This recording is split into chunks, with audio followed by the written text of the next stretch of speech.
Hello, I'm John Thorne from Thornley Motorsport, and in this short video we're going to give you some ideas as how to store your Mclaren whilst you can't be using it during all this coronavirus lockdown. Okay, keep watching.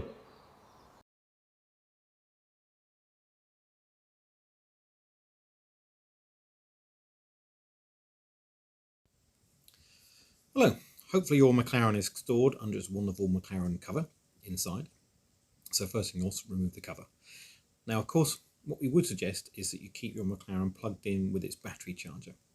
It comes with a car, or should do. You don't have to buy a Mclaren one, there are C-Tech ones as well, as long as the specification is the same.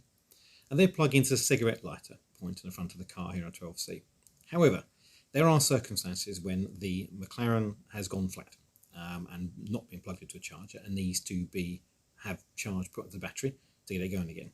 Now in those circumstances, you have to get access to the actual battery terminals themselves. So what we're going to do here in a fairly dull video, I must say, is show you how to get access to your battery in a 12C, 650 and 675, which is a very boring process, taking out screws, hundreds of damn things it seems, to get access to the battery which is behind the front storage compartment.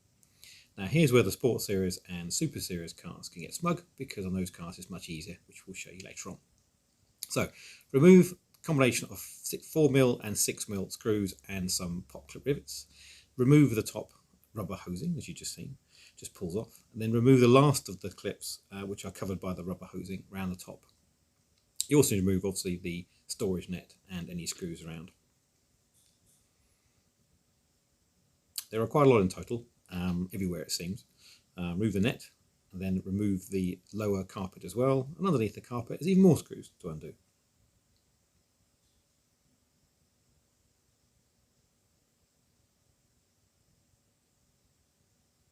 Now again, this is only needed if the car has gone flat already, because if you try and plug the battery charger into the cigarette lighter, it won't get enough charge to the battery to get enough to get charged up. You must direct onto the battery terminals themselves. Chargers do come with Crocodile Clips, so you can do this. This is simply to access the battery, so you can then get some charge into it to allow the car to reset, and you'll be able to open it properly.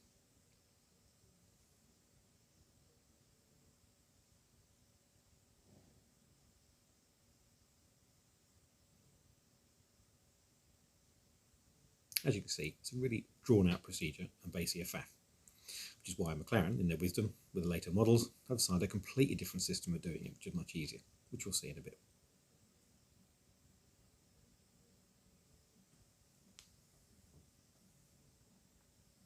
Last couple now, and a couple on top as well.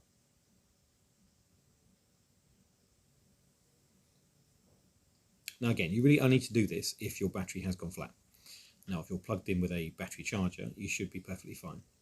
But the chargers are merely trickle chargers. They won't get the battery complete at 100%, only about 85%. So keeping plugged in shouldn't be a problem. But if you do have the battery go flat, and then you plug the charger in, you will need to go direct to the battery itself to get some charge into it. And ideally drive the car. You won't get any more than 80% of the battery with the charger. It's only designed to be a trickle charger. So in these circumstances, again, direct to the battery means you avoid the requirement of power to get the actual cigarette lighter to working. It doesn't work without the power from the battery itself. Now, there is a procedure to get into the car if your battery has gone flat and locked you out, but I won't put that in a video because obviously that does aid people to steal the cars. It'll be in your manual. The last thing is obviously remove the whole panel, out it pops, and there you'll see the battery. Now, quite important, always connect the positive terminal first.